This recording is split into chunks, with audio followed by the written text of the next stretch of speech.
이스라엘 전체의 역사 속에서 가장 중요한 한 사건을 꼽으라 하면 주저없이 아마 출애굽을 이야기할 수 있을 것입니다. 이스라엘 전 민족이 노예 생활 가운데 있을 때에 한 사람을 통하여서 그들이 애굽을 탈출하고 또 가나안 땅으로 들어가는 그 여정에 있었습니다. 이 출애굽 사건이 가장 중요하다라고 했을 때 그 안에서 누가 중요하냐라고 하면 모세를 말할 수 있습니다. 그래서 출애굽기에서 모세를 설득하는 과정이 꽤 길게 나열되어 있습니다. 출애굽기 3장, 출애굽기 4장 하나님께서 말씀해 주시고 사명이 무엇인지 알려주시고 또 할 수 있겠냐 물으시고 끝끝내 계속 못하겠다고 하니까 야단치면서 하라고 명령하신 이 말씀이 오늘 본문의 말씀입니다. 어떻게 보면 이 모세와 하나님 간의 줄다리기 이렇게도 볼 수 있겠고, 하나님께서 모세에게 사정사정하시는 말씀처럼 보이기도 하고 또 설득의 과정을 거치는 것처럼 보이기도 합니다. 이제 가라. 하나님께서 이 말씀을 모세에게 주셨고 끊임없이 모세는 저항하고 거부하고 그러는 과정을 하나님께서 또 무너뜨리시고 깨뜨리시고 사명에 대해서 다시 도전시켜 주십니다. 하나님께서 여러분에게 맡겨주신 사명은 뭐예요? 여러분이 하고 싶은 거 말고 나에게 맡겨주신 거, 자꾸 기도하면 부담이 되는 거, 그리고 내가 하나님의 영광을 위해서 쓰임받고 싶은 거, 그게 뭡니까? 당연히 내가 해야 되는 것인 줄 알면서도 또 우리는 주저할 때가 있고요, 또 핑계대고 주변에서는 이거 집사님이 하셔야 되는 거예요, 이거 권사님이 하셔야 될 거예요, 다 아는데 나만 몰라, 그리고 나는 거부하고 또 나는 싫어하고 하는 그런 부분이 있을 수도 있습니다. 우리도 하나님의 사람으로 하나님의 일을 하면서도 핑계하고 변명하고 피하고 할 때가 많이 있습니다. 오늘 이 말씀, 모세에게 주신 이 말씀, 이제 가라, 이제 그만 좀 가라, 이제 좀 제발 좀 가라, 이렇게 하시는 이 명령이 오늘 우리의 귀에 좀 메아리쳐 울려왔으면 좋겠습니다. 이제 가라, 이 말씀이 3장에도 나오고 4장에도 나오는 말씀인데요, 3장에서 주시는 말씀은 사명을 가지고 가라, 이 말씀이에요. 내 백성을 인도하라. 3장 9절 10절 말씀을 보면 이렇게 되어 있습니다. 이제 가라, 이스라엘 자손의 부르짖음이 내게 달하고 애굽 사람이 그들을 괴롭히는 학대도 내가 보았으니 이제 내가 너를 바로에게 보내어 너에게 내 백성 이스라엘 자손을 애굽에서 인도하여 내게 하리라. 이제 가라. 자, 내 백성 괴로워, 너무 고통스러운 환경에 있어. 이제 가라. 애굽 사람들이 내 백성을 너무 괴롭혀. 이제 가라. 내가 너를 보내서 이 자손을 애굽에서 인도하여 내게 하리라. 내가 해야 될 것이다 라는 말씀을 주시는 거예요. 자, 내가 할 일은 지금 고통 중에 있는 이스라엘 백성을 애굽에서 끄집어내는 것이다. 이제 내가 할 일은 지금 아파하는 공동체에게 힘을 주는 것이고 그 공동체를 그 아픔에서 꺼내는 것이다 라는 이 말씀이에요. 자, 왜 하필이면 납니까? 이런 질문을 많이 하고 싶을 거예요. 지금 이스라엘 백성이 그 안에서 얼마나 될까? 장정만 60만 이렇게 하면 보통 200만 정도로 추산을 하는데 이 200만 중에 그 400년 중에 쓸 수 있는 사람이 아무도 없었습니까? 이렇게 질문을 할 수도 있을 것입니다. 그런데 하나님께서 내가 해야 된다라고 말씀을 하십니다. 사실 모세의 외적인 부분을 보면 상당히 초라한데 그럼에도 불구하고 내가 해야 된다, 너밖에 없다, 너여야 한다, 이 말씀을 주시고 있습니다. 우리는 세상이 이렇게 바뀌어야 된다, 혹은 이건 너무나도 안 좋다, 기독교인만 보다 하더라도요, 이 눈살을 찌푸리는 일들이 은혜가 안 되는, 덕이 안 되는 교회의 그런 부분들이 참 많이 나타납니다. 교회는 이래야 되고 기독교는 이래야 되고 저 사람은 저게 잘못됐고 이런 부분들 생각하고 비판하고 말을 하기도 합니다. 그때 기도하면 하나님께서 어떤 음성을 들려주십니까? 세상에 이러면 안 되는 거 아닙니까? 라고 하면 너가 변해야 된다. 이 세상을 맑게 하는데 너가 좀 큰일을 해야 되지 않겠냐라고 하나님께서 우리에게 말씀해 주실 수 있습니다. 모세가 이 큰일이죠, 백성을 리드하는 이 일을 누가 해야 하겠습니까? 이거는 자기라고는 생각을 하지 않았을 거예요. 40년 전에는 잠깐 그런 생각을 했을지 모르지만 지금은 아닌 거예요. 자, 모세가 이제 내가 아니어야 되는 이유를 대기 시작해요. 이거 굉장히 쉬워요. 나 하기 싫어요. 이건 내가 아닌 것 같습니다라고 변명을 계속해 나갑니다. 이게 왜 생겼냐면, 자, 말씀해 주시는 분이 누구예요? 하나님이 말씀하셨어요. 그러면 하나님을 바라봐야 되겠죠. 하나님께서 시키신 거예요. 그런데 내가 해야 된다라고 하는 말씀을 듣자마자 자기를 바라보는 거예요. 나는 못하는데, 내가 어떻게 이스라엘 백성을 인도해? 여기에 집중하게 되었습니다. 3장 11절을 보니까요, 모세가 이렇게 말해요. 모세가 하나님께 아뢰되 내가 누구이기에 바로에게 가며 이스라엘 자손을 애굽에서 인도하여 내리이까? 자, 하나님께서 이제 가라 말씀하셨는데 내가 누구이기에, 자기 자신을 보는 순간 아니라는 것을 알게 됩니다. 자기 능력을 생각하니까 아니에요.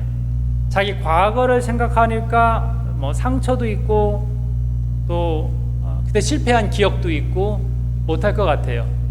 또 자기 미래를 생각하니까 감당이 안 될 것 같은 이런저런 안 되는 이유를 만들어내게 됐습니다. 자, 된다라고 생각하면 그 다음부터는 뭘 찾아요? 되는 이유를 찾잖아요. 자, 교회에서 소그룹이 이렇게 모여 있을 수 있습니다. 우리가 이번엔 이거 하자.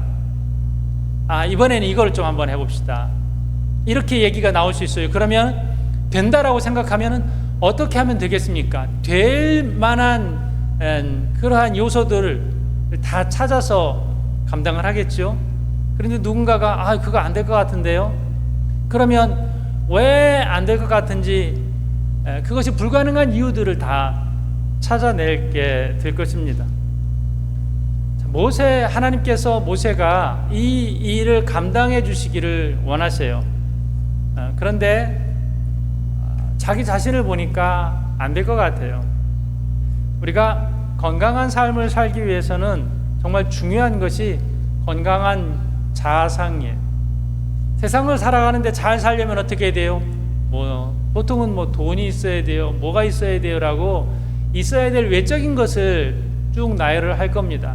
근데 정말 중요한 것은 내가 나를 어떻게 생각하느냐라고 하는 부분이거든요.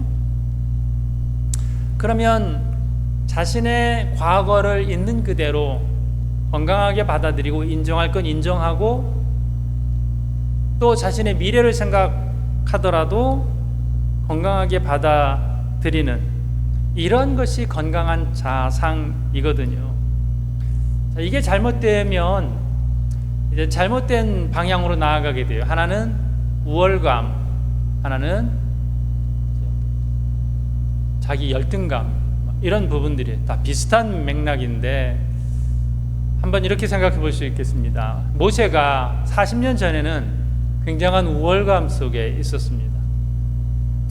하나님, 이민족 내가 한번 어떻게 해보겠다고, 내가 이끌어보겠다고 그러면서 애굽인을 쳐 죽인 적도 있고 유대인들을 향하여서 싸우지 말라고, 당신들은 같은 민족 아니냐고 이렇게 자신했던 적이 있습니다. 학식에 있어서도 충분히 왕궁에서 많이 배운 사람이고 또 자기가 가진 권력이나 이런 부분에서도 해볼 만한 그러한 사람이었습니다. 자기 힘으로 자기 주먹으로 뭔가 하려고 했던 이 사람이 모세죠. 그런데 동족으로부터 이런 이야기를 듣습니다. 네가 뭔데? 네가 뭔데 여기 와서 재판관 노릇해? 네가 뭔데 우리로 잘한 사람 못한 사람? 아니 당신은 잘못했습니다. 왜 동족 때리고 그렇습니까? 왜 당신은 왜 그렇게 참고만 있습니까? 이렇게 말하는데 거기서 네가 뭔데라는 말에 굉장히 충격을 받고 그날로 광야로 도망을 가버리는 사람, 이 사람이 모세였습니다. 그때는 뭔가 할 수 있을 것 같은 우월감 속에서 주먹을 휘둘렀지만은 이제는 아무것도 할 수 없을 것 같은 열등감으로 움츠러져 있습니다. 그도 그럴 것이 광야로 도망가서 40년을 살았어요. 그것도 처가에서 양을 치면서 목동으로서 40년 동안 그가 할 수 있는 것은 별로 없었습니다. 그리고 나서 이제 하나님의 명령을 들었을 때에 그가 하나님의 명령이라 하더라도 할 수 없다라는 생각이 계속 들게 되었던 것이죠. 하나님께서 바라시는 것은 이거예요. 너 자신을 바라보지 말고 하나님을 바라봐라 라는 것이거든요. 계속서 하나님께서 말씀을 해주세요. 내가 너와 함께 있을 것이다. 내가 너를 이끌 것이다. 나만 믿고 따라와라 라고 하는 것입니다. 우리는 상당히 많은 시간 하나님만 바라보고 담대하게 나아가기보다는 내 자신을 바라보고 움츠릴 때가 많습니다. 이 두 가지, 하나님께서 내게 무엇하기를 원하시는지, 그리고 오직 나에게 일을 맡기신 하나님만 바라보고 나아가는 것, 이것이 이제 가라라고 하시는 하나님의 명령에 담겨져 있는 뜻이에요. 그 다음에 이제 가라 4장에서 이 말씀을 우리가 함께 나눠보고자 합니다. 17절 말씀에는 이런 말씀이 있어요. 너는 지팡이를 손에 잡고 이것으로 이적을 행할지니라. 모세가 4장에서 계속 변명을 하고 핑계를 대는데요, 1절의 말씀을 보니까요 이런 변명이 있습니다. 모세가 대답하여 이르되 그러나 그들이 나를 믿지 아니하며 내 말을 듣지 아니하고 이르기를 여호와께서 내게 나타나지 아니하셨다 하리이다. 하나님께서 이제 계속 모세를 설득하고 내 이름은 여호와다, 나는 스스로 있는 자다, 또 내가 너를 이끌 것이다, 내가 너를 도와줄 것이다, 내가 너와 함께 할 것이다 말씀을 계속 하는데 4장에서 모세가 이런 변명을 합니다. 그들이 나를 믿지 않을 것입니다. 내 말을 듣지 않을 것입니다. 미래에 대한 예측이죠. 미래에 대한 부정적 예측이에요. 우리 시험 보는 학생들 혹은 취직하기 위하여서 취직 면접을 본 다음에 결과가 어떨까요? 아직 안 나왔죠. 그런데 그 시나리오를 미리 딱 쓴 다음에 내놓는 청년들이 있어요. 안 될 거예요. 왜? 왜 안 될 것 같은데? 경쟁자가 너무 많아요. 안 될 것 같아요. 왜? 인터뷰할 때 이런 대답을 제대로 하지 못했어요. 안 될 것 같아요. 왜? 주변에 나보다 잘하는 사람이 많아서 안 될 것 같아요. 안 될 것 같아요. 왜? 요즘엔 다 안 되거든요. 그러니까 안 될 만한 이유들을 잔뜩 결과가 나오기 전에 너 그 일을 하고 싶니? 너 그렇게 나아가고 싶니? 너 미래를 어떻게 끌고 나가고 싶은데 하나님께서 너에게 어떤 재능을 주셨는데 이런 긍정적인 부분들이 굉장히 많이 있는데 부정적인 시나리오를 이미 써요. 나는 안 돼요. 나는 되는 사람이 아니에요. 나는 늘 실패를 많이 했어요. 오늘 모세는 내가 애굽에 가서 바로에게 가서 이렇게 말해도 안 될 겁니다라고 하는 자기 시나리오, 미래 시나리오를 미리 써놓고 하나님에게 말씀을 합니다. 이건 뭐예요? 여기 하나님이 안 계세요. 하나님이 없어요. 여기는 눈치 보는 사람만 있어요. 동족에게 나는 상처받았어요. 동족들이 나를 인정하지 않을 거예요. 바로에게 경고받았어요. 너 죽인다고. 물론 그 사람은 죽었지만 내가 다시 거기에 가서 한다고 해봐야 안 될 겁니다. 지금 하나님을 믿고 하나님을 바라보기보다는 사람의 비유를 내가 맞출 자신이 없습니다. 사람의 인정을 받을 자신이 없습니다. 거기서 내가 그 능력을 행할 자신이 없습니다. 자꾸만 뭐가 부각이 되냐면 하나님께와 지금 함께하는 시간임에도 불구하고 자꾸 사람만이 부각이 돼요. 나라는 사람을 초라하게 만들고, 그리고 이스라엘 민족이든 애굽이든 그것이 점점 커져 갑니다. 이때에 하나님께서 주시는 해결책이 이겁니다. 지팡이를 잡고 가라 라고 하는 것인데요, 내 손에 있는 것이 무엇이냐라고 하는 말씀을 이제 하나님께서 주십니다. 내 손에 있는 것이 무엇이냐? 지팡이입니다. 하나님 앞에 이렇게 말씀을 하고 있습니다. 오늘 2절 말씀이죠. 2절에 볼까요? 여호와께서 그에게 이르시되 내 손에 있는 것이 무엇이냐? 그가 이르되 지팡이니이다. 안 될 것 같습니다. 사람들이 날 믿지 않을 것 같습니다. 내 말을 듣지 않을 것 같습니다. 하나님 너에게 나타났다고 해도 그거 거짓말이라고 할 겁니다 라고 했을 때 뜬금없이 하나님께서 이 말씀을 하세요. 내 손에 있는 게 무엇이냐? 지팡이가 무엇인가요? 근데 이 말씀이 참 귀해요. 오늘 2절의 말씀에는 지팡이입니다 라고 말씀하고 있고, 17절에서는 너는 이 지팡이를 잡고 이것으로 이적을 행할지니라 이렇게 되어 있어요. 근데 그 다음에 20절에 또 이런 말씀이 있어요. 모세가 하나님의 지팡이를 손에 잡았더라. 그죠? 지팡이를 물으셨어요. 손에 있는 거. 그리고 그거 가지고 가라고 했어요. 결론은 그거 가지고 갔어요. 도대체 이 지팡이가 뭔가, 이 지팡이가 어느 나무로 되어 있는 지팡이인지, 이 지팡이 사이즈가 어떤지, 또 그 색깔이 어떤지, 이게 지금 중요한 거 아니잖아요. 이 지팡이가 뭐냐? 이 지팡이가 기적을 행하는 지팡이였단 말이에요. 그래서 하나님께서 그래 그 지팡이 던져봐. 근데 뱀이 됐어요. 왜 하필이면 지팡이가 뱀이 되었을까? 이렇게 해석하는 신학자들도 있습니다. 애굽 왕권을 상징하는 것이 뱀이다라는 것이지, 코브라. 그래서 왕관 같은데 코브라가 있고, 아니면 코브라를 그 왕관 같은데 붙여놓기도 하고 이렇게 했습니다.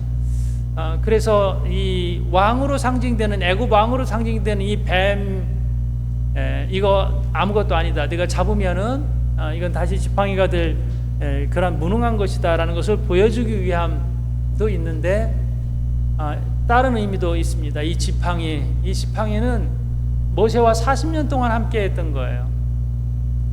그래봐야 자기가 의지할 게 이거밖에 없어요. 재산이 많은 것도 아니고요, 다른 경험을 더 쌓은 것도 아닙니다.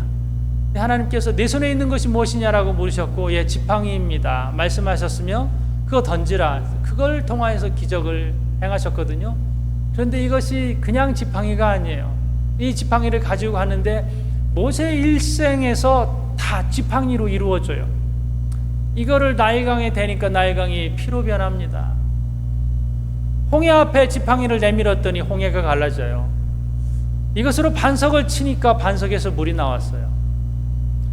이 지팡이, 특별한 지팡이, 내가 이미 가지고 있는 것, 너 뭐 가지고 있냐? 지팡이 하나밖에 없습니다. 그것을 통하여서 이스라엘 백성들을 이끌어가는 기적을 행했거든요. 여러분 손에 있는 건 무엇입니까? 핸드폰 하나? 손에 무엇이 있어요? 여러분이 가지고 있는 거, 내세울 만한 거 뭐예요? 여러분의 경험 뭐예요? 여러분이 쌓아놓은, 여러분 최고 아끼는 것들이 뭐가 있습니까? 별 볼 일 없다라고 생각하는 나의 전공. 어떤 분은 전공을 뭐 하셨어요? 물으면 대답 안 하시더라고요. 그 학과를 들어가기 위해서 고등학교 때 굉장히 열심히 공부하고, 그래서 결국 그 학교에 들어갔는데, 졸업했는데 요즘은 별로 인기가 없어요. 라고 말씀하시는 분도 계세요. 그래도 그것은 하나님께서 주신 지팡이거든요. 나의 경험. 또 어떤 부분에서는 내가 가진 경험이 쓰라린 경험일 수도 있어요. 참 남들은 겪지 않아도 될 어려움, 아픔, 나를 겪었단 말이에요. 그것도 나의 지팡이일 수 있어요. 어떻게 나에게 이런 선물 같은 이런 것이 나에게 있을 수 있을까? 하나님 너무 감사합니다 라고 생각하는 그러한 경험이든지 그러한 것도 다 지팡이일 수 있거든요. 근데 그것을 하나님이 사용하시겠다라고 하세요.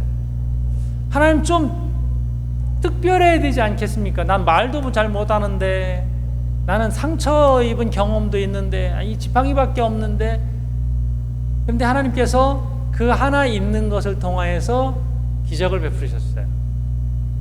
이런 부분들도 우리가 성경 곳곳에서 알 수 있거든요. 예수님께서 5,000명을 먹이신 기적을 행하셨죠. 남자만 5,000명이에요. 이런 기적도 없어요. 그런데 주님께서 먹을 거 뭐 있냐? 물고기 2마리와 보리떡 5개 이거밖에 없는데요.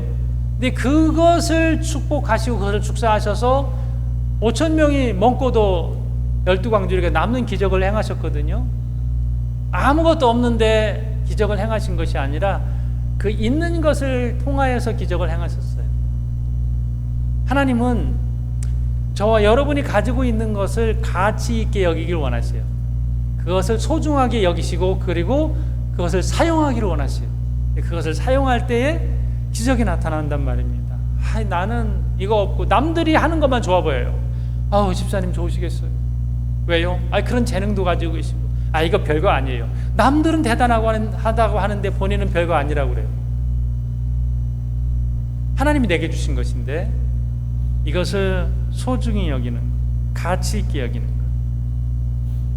그렇게 나아가기를 주님께서 원하시는 것이죠. 충분하다는 것이죠. 하나님 앞에 쓰임받기를 원하시는 분들 중에 이렇게 말씀하시는 분들이 아주 많으세요. 제가 나중에 돈 많이 벌면 정말로 이런 일도 하고 이런 일도 하고 이런 일도 할 거예요. 그렇게 약속하신 분 중에 실제로 하신 분이 몇 명일까요? 퀴즈예요. 제가 30년 목회했는데 제가 돈 많이 벌면 이렇게 하고요, 목사님한테 이렇게 하고요, 이렇게 하겠습니다 약속하신 분 중에 실천한 분이 몇 분 있을까요?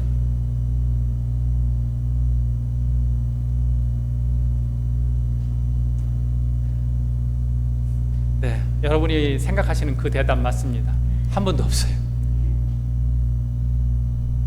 지금, 나중에 말고 지금, 오늘 하나님이 나에게 주신 거, 하나님은 그걸 사용하기를 원하셔요. 없다고요? 아니에요. 다 있어요. 스스로 생각해서 없다고 생각하시는 분들은요, 주변 다른 분들에게 물어보세요. 많은 것을 그래요? 내가 그래요? 본인만 모르지 다른 분들은 다 알고 있거든요. 그거 사용하는 거예요. 모세에게 하나님께서 말씀하셨어요. 지팡이 던져라, 던졌어요. 잡으라, 잡았어요. 뻗으라, 뻗었어요. 쳐라, 쳤어요. 그거 한 거거든요. 별거 아니네요. 민족을 인도하는 것이, 애굽에서 탈출시키는 것이 별거 아니네요. 별거 아니죠. 하나님의 기적이 어떻게 보면 별거 아니에요. 내가 소유하고 있는 것을 하나님의 뜻대로, 하나님의 말씀대로, 하나님의 명령대로 순종하기만 하면 되는 것이었어요. 이제 가라. 뭐 하라고요? 내가 가지고 있는 것을 하나님의 말씀대로 사용해라 라는 것이에요. 이제 또 변명이 나옵니다. 10절의 말씀을 보니까요, 모세가 여호와께 아뢰되 오 주여, 나는 본래 말을 잘하지 못하는 자니이다. 주께서 주의 종에게 명령하신 후에도 역시 그러하니 나는 입이 뻣뻣하고 혀가 둔한 자니이다. 하나님의 명령은 바로에게 가서 내 백성을 내놓으라, 이 말을 내가 바로에게 가서 하라는 것인데, 모세는 뭐라고 그래요? 나는 본래, 이거 참 기분 나쁜 말이에요. 하나님 들으시기에. 본래 말 못하는 사람입니까? 그리고 원래 과거에도 나는 말 못했고 이후에 역시, 본래와 역시, 본래는 과거적인 표현이고요, 역시는 미래적인 표현이에요. 과거에 나 말 못했어요, 미래에도 역시 나는 말 못할 거예요. 이거를 얘기합니다. 정말 그런지 사도행전 7장 22절이 모세에 대해서 이렇게 이야기합니다. 모세가 애굽 사람의 모든 지혜를 배워 그의 말과 그의 하는 일들이 능하더라.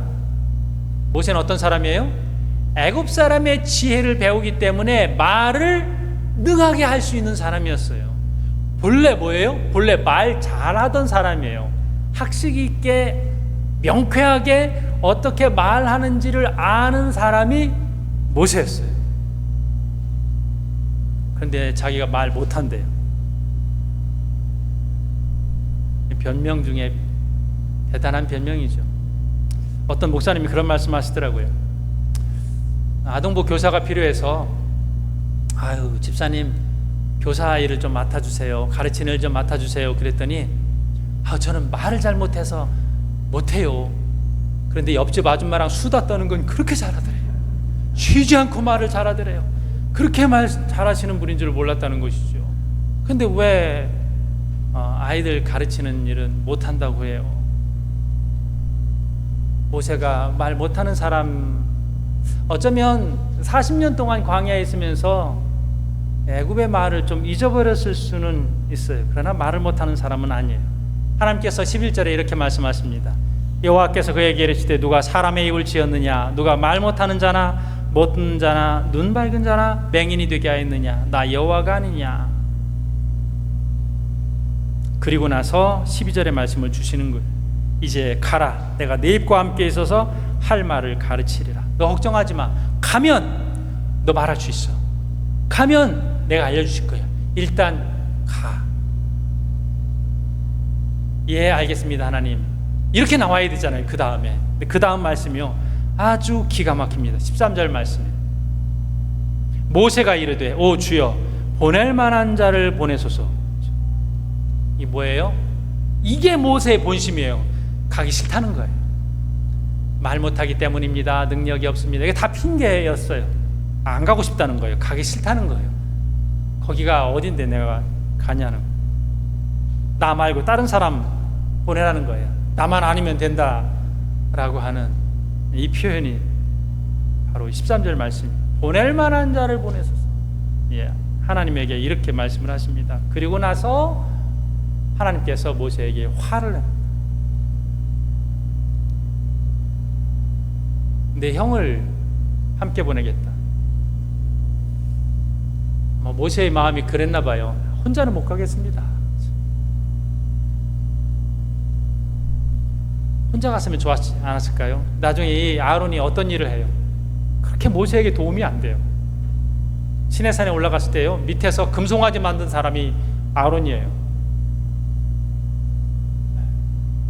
저걸 형이라고 뭐 이런 말을 하면서 힘들어하지 않았을까 싶습니다. 도움이 되라고 그렇게 해서 함께 갔는데, 물론 도움이 될 때도 있었지만 그렇지 못할 때도 많이 있었어요. 그냥 거부해요. 자, 여러분, 하나님 앞에 쓰임 받고 싶습니까? 하나님의 하시는 말씀에 순종하고 싶습니까? 그런데 갑자기 왜 조용히 해주셨어요? 마음속에 있거든요. 내가 하나님께 쓰임받고 싶다는 그 뜻이 있어. 그런데 하기 싫은 건 안 하고 싶어요. 내가 해야 될 것이 있거든. 편하게, 쉽게 인정받으면서 사람들한테 잘했다고 칭찬도 들으면서 너무 그렇게 과하지 않게, 불편하지 않게 그렇게 하고 싶을 때가 너무나도 많이 있습니다. 그런데 하나님의 말씀은 꼭 내가 해야 될 것, 나의 경험이 사용되어야 될 그런 부분들이 많이 있는데, 이제 두 번의 이 13장에서 4장에서 이제 가라, 하나님께서 말씀하시는 것은 너 이제 가라, 화를 내시면서 못 가겠으면 아론과 함께 가라, 이렇게 말씀하시는 건요, 우리 안에 귀찮고 싫은 것을 뛰어넘어서 하나님께서 하게 하시는 거예요. 자, 올해 예배 잘 드립시다, 이렇게 말씀을 드렸어요. 주일 예배 드리시고, 우리 교회는 주일 예배만 있다고 생각하시는 분들이 계신데 아니에요. 토요 찬양 예배가 있어요. 수요 기도회도 있어요. 멀어서 걱정이십니까? 온라인으로 참여하실 수 있어요. 새벽 예배도 있어요. 자, 제가 이 표어를 올해 표어로 하나님 앞에 온전하게 예배자로 사는 한 해가 되자 권면을 드린 것은, 귀찮더라도 한 단계 더 나아오는 거거든요. 이제 하나님의 이 명령이 좀 여러분 귀에 메아리 쳤으면 좋겠습니다. 이제 가라. 이게 놀러 가라는 거 아니었거든요. 가서 좀 쉬어라, 이것도 아니고요. 가서 밥 먹어라, 이것도 아니에요. 너 하기 싫지? 가기 싫지? 이제 내가 감당할 수 있도록 기적을 통하여서 이 일을 내가 다 도와줄 테니까 나와 함께 이제 가자라고 하는 하나님의 말씀이에요. 저와 여러분에게 하나님께서 주시는 거룩한 사명이 있길 바랍니다. 기도하면서 주시는, 그리고 이 땅 내가 태어난 이유, 예수 믿은 이유, 그러면서 내가 하나님 앞에 쓰임받는 이러한 일들, 사명이 여러분에게 있고 그 사명 붙잡으시기를 바랍니다. 그리고 사명 감당하고, 또 이런 부분, 많은 내 안에서 갈등도 있고 저항도 있지만 이것을 뛰어넘어서 하나님 앞에 귀하게 쓰임받는 저와 여러분이 되기를 주님의 이름으로 축원합니다. 기도하겠습니다.